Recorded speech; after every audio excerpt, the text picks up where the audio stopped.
Last Saturday, Ukraine attacked Iran, not Russia, Iran. A Ukrainian drone flew hundreds of miles from any front line Ukraine is supposed to be fighting on, out over a lake that doesn't touch Ukrainian territory at all, and blew up a cargo ship. A 23-year-old sailor was killed. And in that one explosion, the two biggest wars on Earth quietly stopped being two.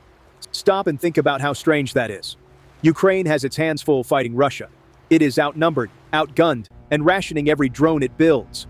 So why would it spend one of those drones reaching all the way to the Caspian Sea, a body of water Ukraine cannot even sail to sink an Iranian ship? What was on that vessel that was worth opening a second front against a second enemy, 1,000 miles from home?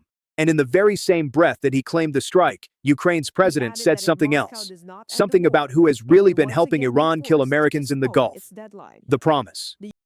By the end of this, you'll see the hidden machine that connects Moscow, Tehran, and the missiles landing on US bases. A two-way trade in which Iran hands Russia the weapons to bleed Ukraine, and Russia hands Iran the eyes to strike America. For 4 years, the world called these separate wars. Ukraine just put a drone through the middle of the thing that proves they never were. The ship that shouldn't matter. Start with the target, because the target is the whole story. The ships Ukraine hit on the Caspian were not random. They were couriers, running one of the most heavily documented smuggling routes on the planet. The sea lane connecting the Iranian ports on the Caspian's southern shore to the Russian ports on its northern one. Vessels on this run have called at Russian harbors dozens of times over the past year, on a loop Western investigators have been quietly mapping for years. And here's why that lake matters so much. The Caspian is landlocked. It touches Russia, Iran, Azerbaijan, Kazakhstan, and Turkmenistan, and nobody else. For years, that made it the safest possible highway between Tehran and Moscow. No NATO warships, no Western patrols, no Ukrainian navy within 1,000 miles. It was the back door where the two regimes could move cargo and assume no one was watching. Ukraine just kicked that door in with a drone that had no business being able to reach it. And that alone is a story. It means Kyiv can now put a warhead on a specific ship, at a specific dock, on a sea it cannot physically reach. The range of this war just expanded by hundreds of miles in a single night. So the first question answers itself. Ukraine didn't strike a random boat on a distant lake. It struck a courier on the arms highway between its enemy and its enemy's arsenal. The real question is what that courier was carrying, and which direction it was going. The northbound cargo. Follow the traffic north, from Iran toward Russia, and you find the reason this route exists at all. Since the early months of Russia's invasion, Iran has been Moscow's arsenal of last resort. When Russian stockpiles ran thin, it was Iranian factories that filled the gap. Most famously, the Shahed, the cheap, buzzing, delta-winged kamikaze drone that has terrorized Ukrainian cities for 4 years. Iran shipped them by the thousand. Russia liked them so much it built its own assembly lines to churn out copies, with upgrades bolted onto the original Iranian design. And underneath the drones, according to reporting built on Western intelligence, flowed the unglamorous bulk cargo of war. Artillery shells and ammunition, hundreds of thousands of rounds, moving north across that same lake. And this is the detail that makes the route so valuable to both sides. It's almost impossible to interdict. A shell smuggled across the open ocean can be stopped by a Western navy. A shell moving across the Caspian passes through nothing but the territorial waters of Russia, Iran, and 3 neutral neighbors. No sanctions inspector boards those ships. It is, quite literally, a war economy running on a private lake, which is exactly why it has moved so much, so quietly, for so long. So put yourself in Kyiv's chair. Every shell on that route is a shell that will land on a Ukrainian position. Every drone hull is a drone that will hunt a Ukrainian apartment block. Sinking the courier isn't a favor to America, it's self-defense, choking the supply line that has fed the war against Ukraine for 4 years. And if that were the whole story, this would just be Ukraine extending its reach. But then Zelensky said the thing that turned a ship attack into something much larger, because the traffic on this route does not only run north. The Southbound eyes. Here is the reveal that reorganizes the entire war. In the same statement where he claimed the Caspian strike, Ukraine's president made an accusation about what Russia sends back the other way, south, from Moscow to Tehran, not weapons, information. He said that since the beginning of July, Ukraine had recorded active Russian satellite surveillance of the Gulf states and the US military facilities located there, and that those images then appear in Iran. He went further and got specific. He claimed that on the 19th and 20th of July, Russian satellites had 4 American air bases within their observation range. 2 in Bahrain, 1 in Jordan, 1 in Kuwait. And he described a clear correlation between Russia's satellite imagery of those sites and the Iranian strikes that followed, before the attacks, to prepare them. and afterward, to measure the damage. Now, hold this at the right distance. This is a claim by the Ukrainian government, not an independently proven fact, and Ukraine has every reason to want the world to see Russia and Iran as a single enemy. So treat it as an allegation. But it lands on top of something already documented. Independent conflict analysts had, months earlier, reported that Russia appeared to be sharing intelligence with Iran to support strikes on U.S. forces, and that Iran, which lacks good satellites of its own, may be leaning on Russian eyes in orbit. And there's a hard fact underneath the accusation. Years ago, Russia launched an Iranian reconnaissance satellite into orbit from a base in Kazakhstan, a Russian-built machine put in space by a Russian rocket that gives Tehran imagery sharp enough to pick out vehicles and aircraft on the ground.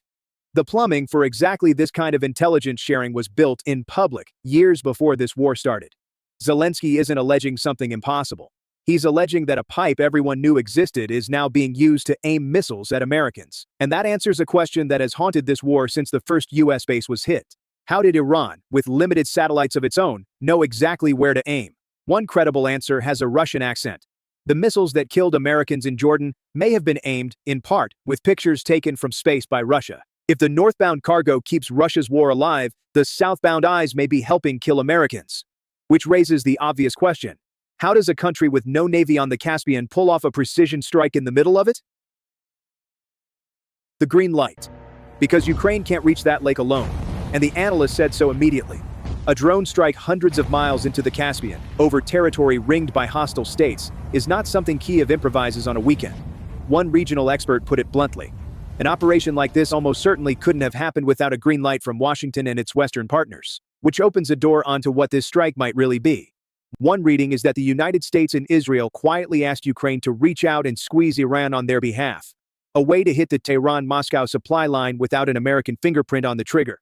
Another is that Ukraine did it to prove its own value to the ally that supplies its Patriot interceptors, showing Kyiv can project power far beyond its own borders. There's a grim logic to that. Ukraine and the Gulf states are now fighting the same drone.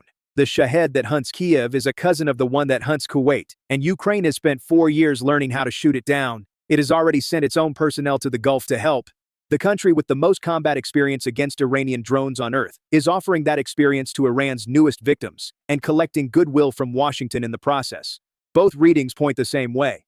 This wasn't a sideshow on a distant lake. It was Ukraine turning itself into a second front against Iran and sending a message that everyone involved is now scrambling to deny. The denials. Watch how fast the denials came, because the denials are the tell.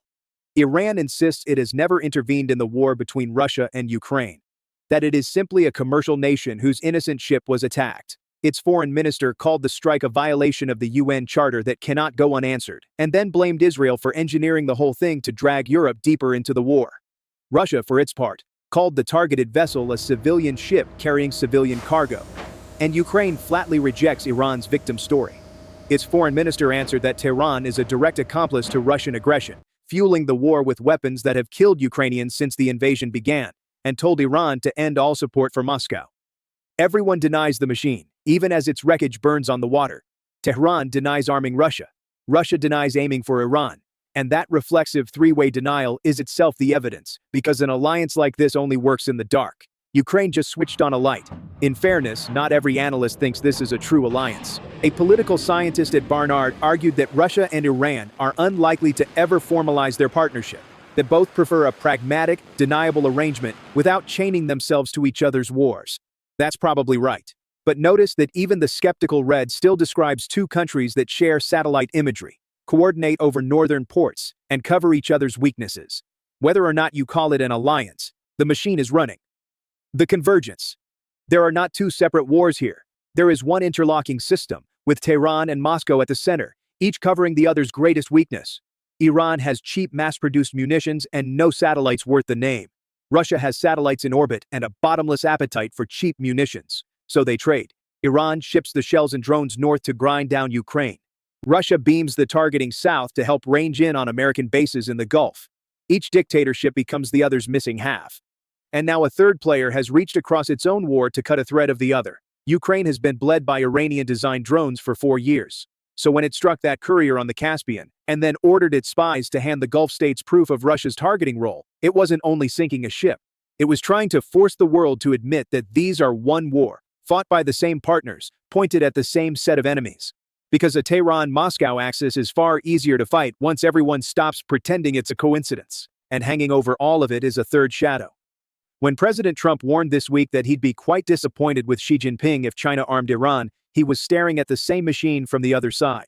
And at the fear that its next new member could be the largest one of all, because the pattern is already visible.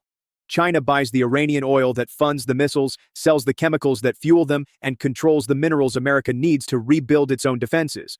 An axis that today runs on Iranian shells and Russian satellites could tomorrow run on Chinese money, and that is a war of a different size entirely. The close. For 4 years, the world filed these away as separate emergencies. Russia's war. Iran's war. 2 crises, 2 maps, 2 sets of headlines.